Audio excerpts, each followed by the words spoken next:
Hello, back in the years 2000 until 2004, I wrote several books about Maya, and I could talk about dynamics, expressions, and keyframe animation forever. But the older I get, the more I get stuck to certain problems I have or I think of. Like in German, there's a wonderful word called Gedankenexperiment, created by Einstein. And it's just you have a thought, how do I make this? How do I reach that goal?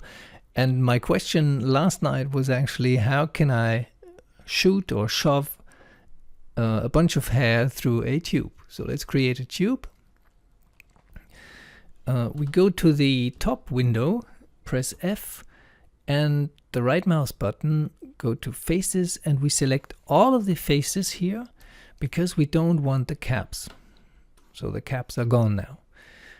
Now we go back to object mode and rotate our object by snapping. I hold the key J, so I snap it in this direction. That's fine. Now I make it longer, like this. And through that tube I want to push hair. Well, hair needs some geometry to be placed on. So let's create, for example, a sphere. And we can go to the attribute editor, make that sphere. Actually, I want to show you what it looks like this. We can make it much simpler like this, because it's just carrying the hair. We won't render it anyway. It is too big, so we could scale the tube up or the sphere down, so like this.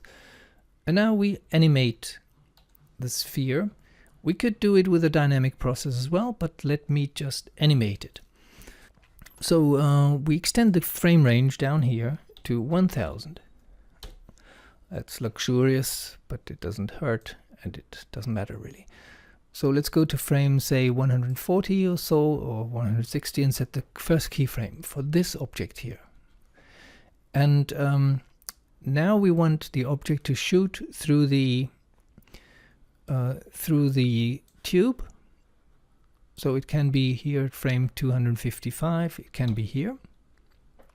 Then we let it relax, set another keyframe there, and then make it move slowly back to where it came from. So this is the animation now we have. It sits there.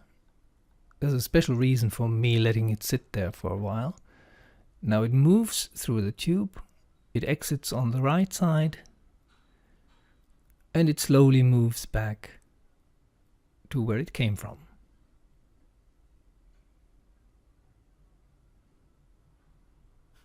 Nothing special, really. Actually quite trivial. So next thing, we're going to create some hair.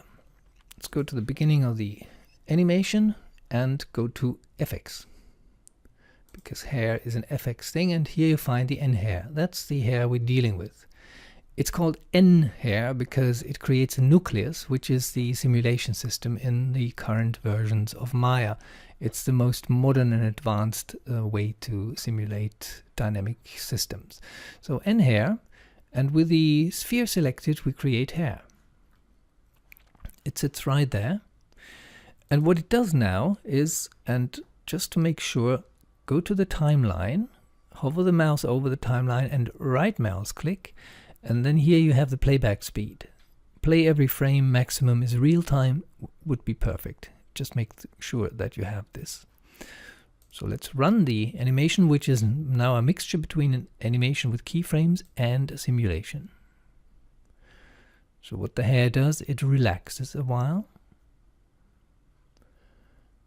And now it follows the sphere.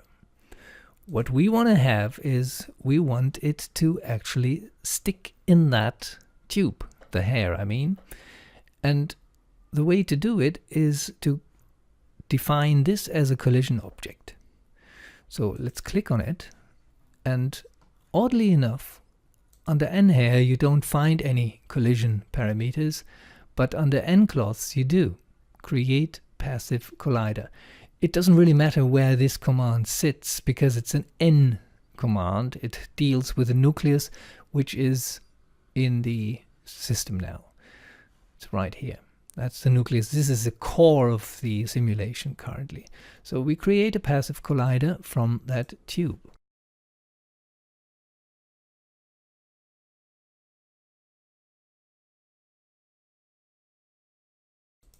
And wonderful. That's basically all I wanted to show you.